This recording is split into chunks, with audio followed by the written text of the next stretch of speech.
Siku ya jana nafikiri ilikuwa ni miongoni mwa siku ambayo ilikuwa kidogo ina moto kwa Watanzania waliokuwa wengi, kwa sababu jana ziliweza kusikika sauti ambazo zinasadikika kuwa ni za ndugu Mheshimiwa Mafwele, zikiwa zinaonesha wazi kwamba kuna ukamataji ambao unaoendelea, ambao wengi tunasema kwamba ni utekaji unaoendelea, kwamba zinamhusisha kupitia hizo sauti. Lakini kwa kifupi tunaweza tukasema kwamba hizi sauti hakuna ambaye anaweza kuzisadikisha moja kwa moja kwamba ni sauti za kwake. Na vile vile kwa upande wa Tanzania, ingawa kwamba inawauma sana au imewagusa sana Watanzania waliokuwa wengi, especially kwa zile familia ambazo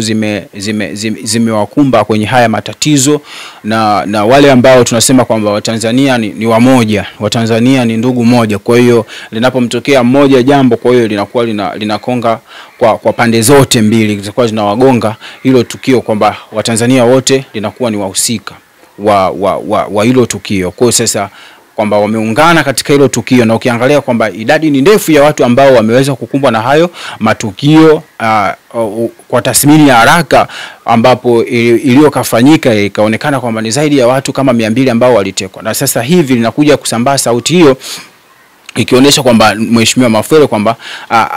anazungumzia swala la watu ambao wametekwa, na watu wanaamini wazi kwamba hiyo sauti huenda ikawa ni ya kwake. Lakini je,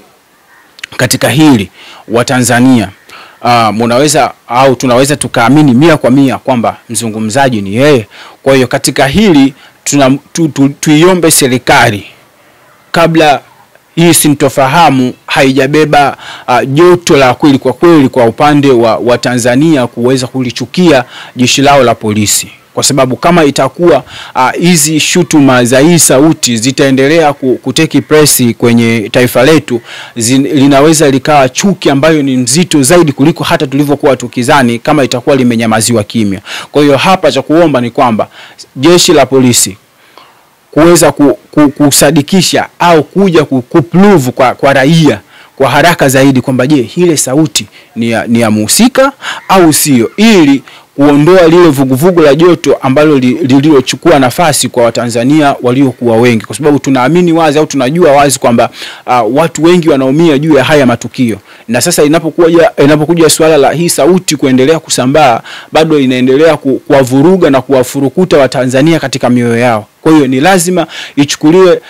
taratibu ya haraka kuweza kuja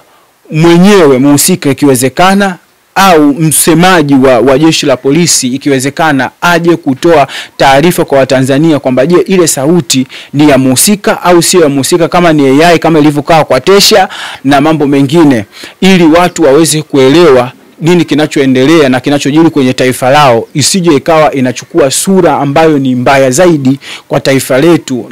na kuyaendea yale ambayo yaliyokusudiwa, tena yakaendewa kwa kasi ya ajabu, tukakuta kwamba hata mtu ana uwezo wa kufanya mambo mazito kuliko hata tulivyokuwa tukizani. Kwa sababu hizi sauti tutakuwa tunaziachia tu,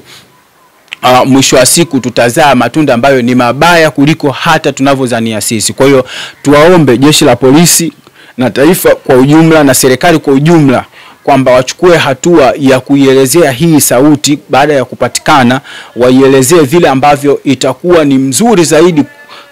Kama ingekuwa hata yeye mwenyewe pia angekuwepo akaelezea juu ya hiyo sauti inayosambaa, ili kupoza mioyo ya Watanzania kuweza kuelewa je, hii sauti ni ya kutengeneza, ni ya kwake mwenyewe kweli, na mengineyo.